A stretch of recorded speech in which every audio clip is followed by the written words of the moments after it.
My dear students, it is your physics class and my name is Amit Sharma. तो मेरा नाम अमित शर्मा है और ये जो फिज़िक्स में पहला चैप्टर है मोशन, इसके बारे में हम पढ़ रहे थे। हमने लास्ट टाइम एक क्लास ली थी जिसमें हमने ऑब्जेक्ट को मोशन में और रेस्ट में डिसाइड किया था और डेफिनेशन भी लिखी थी मोशन की, रेस्ट की। उसके बाद फिर हमने मोशन में जब ऑब्जेक्ट आ गया था तो uniform motion, non uniform motion के बारे में पढ़ा। अब जब मोशन में जब ऑब्जेक्ट आ जाता है तो मोशन कुछ ना ऑब्जेक्ट जो है कुछ ना कुछ डिस्टेंस कवर्ड करता है, तो उसके बारे में हम पढ़ेंगे, डिस्टेंस और डिस्प्लेसमेंट के बारे में। डिस्टेंस और डिस्प्लेसमेंट जो है उसमें अंतर क्या होता है ये पढ़ते हैं। मान लीजिए कोई ए पॉइंट है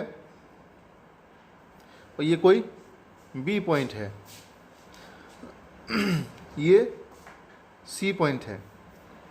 कोई ऑब्जेक्ट ए पॉइंट से बी पॉइंट पर जाता है और फिर बी पॉइंट से सी पॉइंट पर जाता है। ये स्ट्रेट लाइन है। ए पॉइंट से बी पॉइंट पर जाता है और बी पॉइंट से सी पॉइंट पर जाता है। तो इसमें डिस्टेंस क्या होगा एंड डिस्प्लेसमेंट क्या होगा।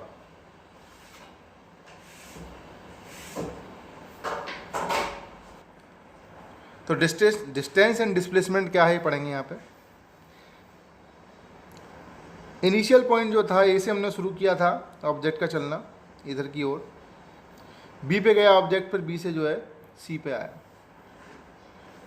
तो अगर हम डिस्टेंस की बात करें तो यहाँ पर डिस्टेंस इक्वल टू होगा A B plus B C, that is actual path length. मैंने यहाँ पर एक वर्ड बोला, एक्चुअल पाथ लेंथ। क्या? Actual path length. पाथ मतलब रास्ता। तो एक्चुअल में जो पाथ की लेंथ है यहाँ से लेकर यहाँ तक की लेंथ प्लस यहाँ से लेकर यहाँ तक की लेंथ को डिस्टेंस बोला जाएगा इस केस में। अगर मैं बात करूँ अगली कि यहाँ पे डिस्प्लेसमेंट क्या होगा। डिस्प्लेसमेंट जो होता है हमेशा वो इनिशियल पॉइंट और फाइनल पॉइंट के बीच की डिस्टेंस को कहते हैं। The distance between initial point and final point is called displacement. That is यहाँ पर इनिशियल पॉइंट ये था और फाइनल पॉइंट ये है, तो इसके बीच की जो डिस्टेंस होगी, ये जो डिस्टेंस होगी इसको क्या बोलेंगे? डिस्प्लेसमेंट बोलेंगे। क्या बोलेंगे? डिस्प्लेसमेंट बोलेंगे। तो डियर स्टूडेंट्स, अभी आपने समझा कि अगर कोई ऑब्जेक्ट जो है एक पॉइंट से एक पॉइंट ए पॉइंट से बी पॉइंट तक जाता है, बी से सी पॉइंट पर जाता है, तो हम डिस्टेंस जो हम बात करेंगे वो डिस्टेंस क्या होगी? ए से लेकर बी तक की लेंथ, बी से लेकर सी तक की length, that is A B plus B C. ये क्या होगी? डिस्टेंस। डिस्प्लेसमेंट की बात करेंगे तो डिस्प्लेसमेंट यहाँ पे कितना होगा? वो ए सी होगा, यानी कि इनिशियल पॉइंट से लेकर फाइनल पॉइंट तक के बीच की डिस्टेंस को हम डिस्प्लेसमेंट कहेंगे। तो सभी स्टूडेंट ने इसलिए समझ लिया होगा। अब इसे हम थोड़ा सा हम लैंग्वेज में लिखने का प्रयास करेंगे।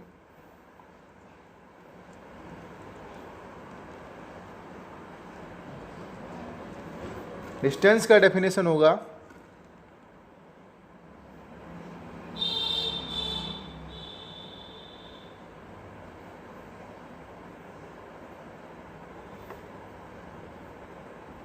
Actual path length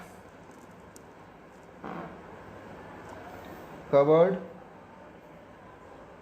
by an object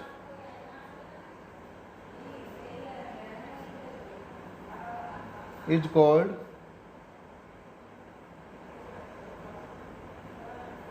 distance.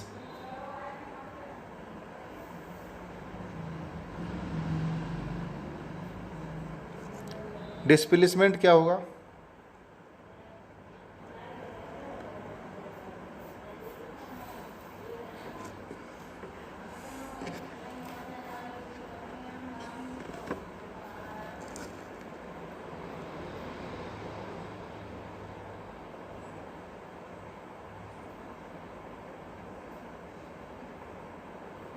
Distance between, it is एब्रीवेटिकली लिखा हुआ है। बिटवीन को आप ऐसे ही लिखिए जैसे लिखा जाता है।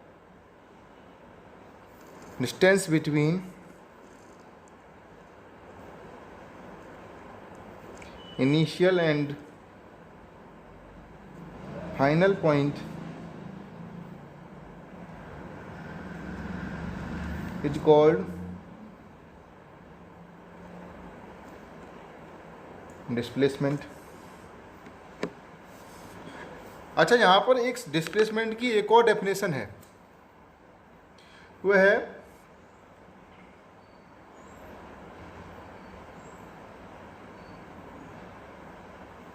शॉर्टेस्ट पाथ लेंथ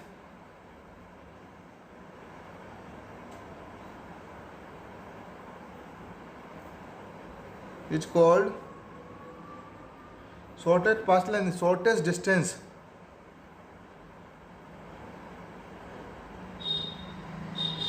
अच्छा, इसे दूसरे पेज पर लिख लेता हूं मैं।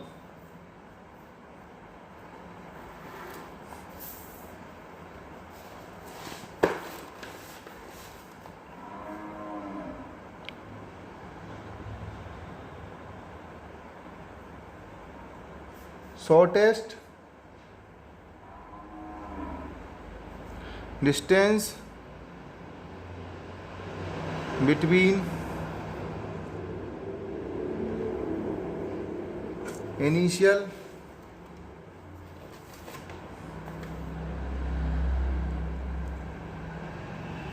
and final point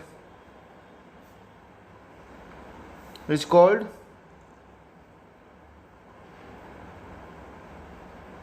displacement. अच्छा, अब जब हमने डिस्टेंस और डिस्प्लेसमेंट के बारे में पढ़ लिया है, आप फिर से एक बार देख लीजिए, समझ लीजिए। कोई ऑब्जेक्ट जो है ए पॉइंट से बी पॉइंट पर जाता है और बी पॉइंट से सी पॉइंट पर जाता है। ये आगे भी हो सकता है कि यहाँ से लेकर यहाँ डी पॉइंट पर कोई ऑब्जेक्ट आ जाए। तो जो एक्चुअल पाथ लेंथ होगी वो A B plus B C plus C D होगी। एक्चुअल पाथ लेंथ यानी कि जो रास्ते से, जिस रास्ते से ऑब्जेक्ट गुजरा है, यहाँ से यहाँ, यहाँ से यहाँ, यहाँ से यहाँ, जिस रास्ते से ऑब्जेक्ट गुजरा है उस एक्चुअल पाथ लेंथ को हम क्या बोलते हैं? डिस्टेंस बोलते हैं। याद रखिएगा, ये आगे चैप्टर में काफ़ी बार काम आएगी, डिस्टेंस एंड डिस्प्लेसमेंट। तो इस चीज़ को आपको याद रखना पड़ेगा कि एक्चुअल पाथ लेंथ को हम डिस्टेंस कहते हैं। दूसरा, जो पाथ लेंथ कौन सी है? शॉर्टेस्ट, यानी कि इनिशियल पॉइंट जहाँ से हमने शुरू किया था, जैसे ए से शुरू किया था, जब हम सी पे फाइनल कर रहे थे ए से लेकर सी तक का रास्ता, अगर हम डी पे फाइनल कर रहे हैं तो ए से लेकर डी तक का रास्ता।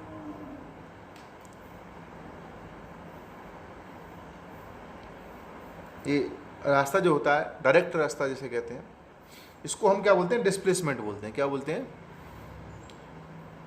डिस्प्लेसमेंट बोलते हैं। जिससे कहा भी गया, distance between initial and final point,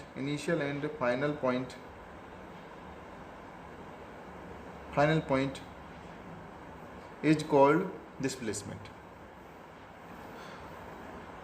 तो अगर हम डिस्टेंस डिस्प्लेसमेंट समझ लिए हों तो हम थोड़ा सा आगे बढ़ेंगे इसमें। हम आगे बढ़ते हैं, जब ऑब्जेक्ट डिस्टेंस कवर करना शुरू कर देता है या फिर डिस्प्लेसमेंट, दोनों चीज़ हमने समझ ली हैं। डिस्टेंस डिस्प्लेसमेंट जब कवर करना शुरू कर देता है तो वो डिस्टेंस को कितनी देर में कवर करेगा, कितने समय में कवर करेगा। जब हम डिस्टेंस के साथ टाइम या डिस्प्लेसमेंट के साथ टाइम लगा देते हैं तो rate of change of distance या चेंज ऑफ डिस्टेंस नाम के वर्ड आते हैं। मतलब हम थोड़ा सा हमसे अपने जनरल लाइफ से कनेक्ट करें तो डिस्टेंस जो है, अगर डिस्टेंस के साथ ये लगने लग जाए कि आप कितने समय में कितना डिस्टेंस कवर किया, तो एक नया वर्ड आता है स्पीड। क्या निकल के आता है? स्पीड। तो कितने टाइम में कितना हमने टाइम डिस्टेंस कवर किया तो स्पीड निकल के आता है। तो इसलिए स्पीड जो होता है, फॉर एग्जांपल अगर हमने मोटरसाइकिल या कार चला रहे हैं तो हमने पूछा होगा कि भाई कार कितनी स्पीड से चला रहा था तू, या बाइक कितनी स्पीड से चला रहे थे आप, तो 30 की स्पीड से चला रहा था, तो पीछे लगा होता है उसमें kilometre per hour, date is 1 घंटे में 30 किलोमीटर चलेगा। तो इसी पर हमने स्पीड के बारे में पढ़ेंगे हम।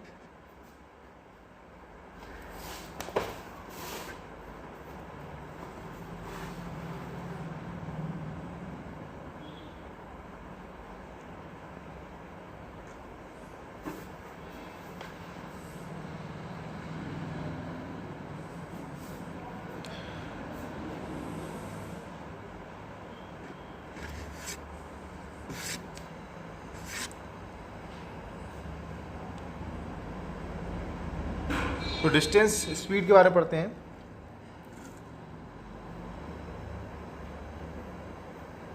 Rate of change of distance is called speed. यानी कि स्पीड की बात करें तो स्पीड का मैथमेटिकली फॉर्मूला क्या होगा,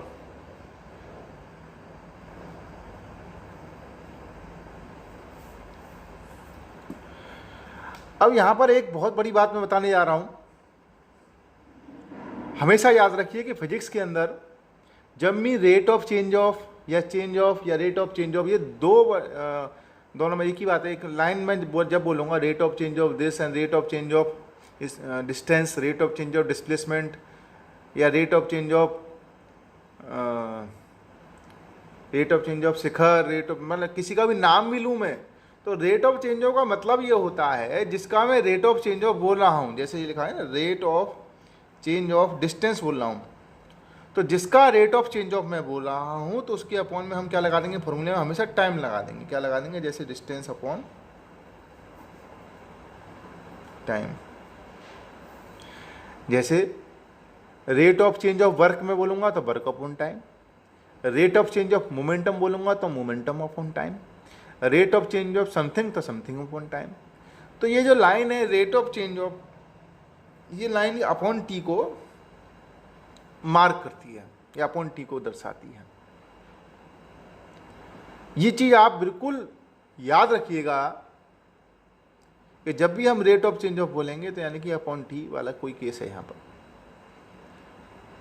ठीक है स्टूडेंट्स, तो मैथमेटिकली फॉर्मूला या अकॉर्डिंग टू डेफिनेशन क्या फॉर्मूला बनता है, rate of change of distance मतलब डिस्टेंस अपॉन टाइम। तो किसी भी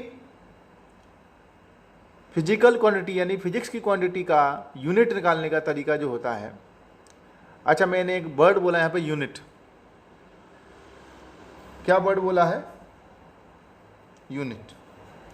ये किस बला का नाम है, यूनिट जो है, मैं एग्जांपल लेता हूं एक तरीके से आपकी जनरल लाइफ से, तो आपको शायद समझ में आ जाए। जैसे मैं पूछूं अलीगढ़ से मथुरा कितना किलोमीटर है, तो ज़्यादातर लोगों का जवाब होगा, जो जानते होंगे या गए होंगे, 65 किलोमीटर या 60 किलोमीटर। तो 65-60 यहाँ पर इंपॉर्टेंट नहीं है, पीछे क्या लगा रहे हैं वो इंपॉर्टेंट है। हम क्या बोल रहे हैं, किलोमीटर। तो हमने पूछा क्या था, यानी कि अलीगढ़ से मथुरा की डिस्टेंस कितनी है, तो हमने बोला kilometre, 65 kilometre. That is unit of the distance is kilometre. Unit का मतलब है किसी भी फिजिकल क्वांटिटी को हम जिसमें नापते हैं उसको unit of that physical quantity बोला जाता है। अगर मैं आपसे कहूं आपकी हाइट कितनी है, तो कोई बोलेगा 5 फुट 10 इंच, कोई 5 फुट 3 इंच। तो लेंथ की यानी कि डिस्टेंस की यूनिट भी फुट भी हो गई। तो यानी कि एक फिजिकल क्वांटिटी की डिफरेंट यूनिट हो सकती है। अब मैं पूछूं कि दूध लेके आइए, तो कोई पूछे कितना दूध लेके आना है, कि 2 लीटर, 1.5 लीटर, 4 लीटर। तो यानी कि दूध, या दूध की यूनिट नहीं, दूध के वॉल्यूम, वॉल्यूम का यूनिट क्या हो गया, लीटर।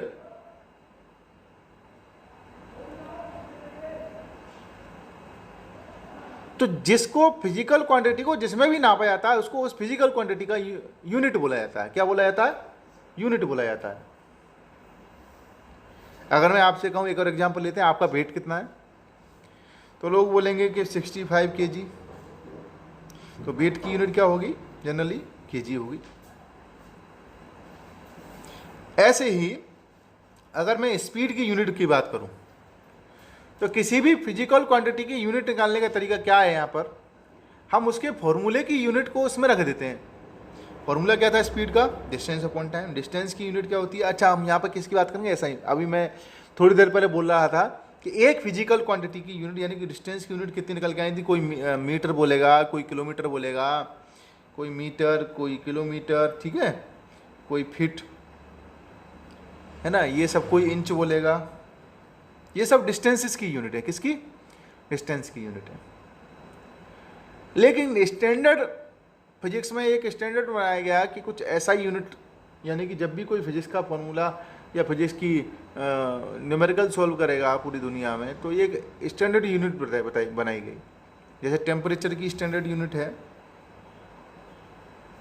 डिग्री सेल्सियस, डिस्टेंस की ऐसा यूनिट है, स्टैंडर्ड यूनिट ऐसा यूनिट है मीटर, टाइम की स्टैंडर्ड यूनिट है। वैसे टाइम कोई कहता है 20 मिनट में आया, कोई कहता है 1 घंटे में आ रहा हूँ मैं वापस, तो घंटे भी यूनिट होती है, यानी कि आवर भी इसकी यूनिट होती है। टाइम की मिनट भी होती है, सेकंड भी होती है, डे भी होती है, मंथ भी होती है। ये सब टाइम ही तो हुआ। लाइट ईयर भी होती है, light year is also unit of time. तो टाइम की जो ऐसा यूनिट है वो है सेकंड। क्या है, सेकंड। तो जब भी हम किसी भी फिजिकल क्वांटिटी का ऐसा यूनिट निकालेंगे, जैसे स्पीड का हम निकालने वाले हैं यहाँ पे, तो फॉर्मूले में यूनिट रख देंगे। डिस्टेंस की यूनिट क्या है मेरे बच्चों, यहाँ पर डिस्टेंस के ऊपर यूनिट रख देंगे मीटर, और टाइम की यूनिट क्या है, second, that is metre upon second. यानी कि स्पीड की जो यूनिट निकल के आएगी, क्या निकल के आएगी, मीटर अपॉन सेकंड। उसे ही हम क्या बोलते हैं, मीटर पर सेकंड बोलते हैं। इसको इस तरीके से ही हम लिख दिया करते हैं, क्योंकि सेकंड को जब ऊपर ले जाएंगे तो इसकी 1 पावर है, पावर माइनस में चली आएगी, जो हमने 8th क्लास में एक्सपोनेंट एंड पावर चैप्टर में पढ़ा होगा मैथमेटिक्स में। आया बच्चों समझ में सारा। अगर मैं अब वेलोसिटी की बात करूं, स्पीड से आगे आती है वेलोसिटी।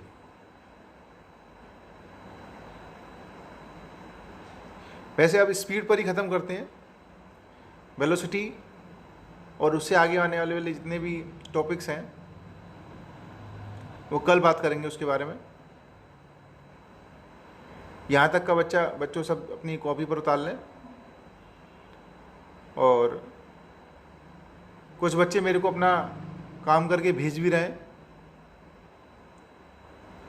कई बच्चे हैं।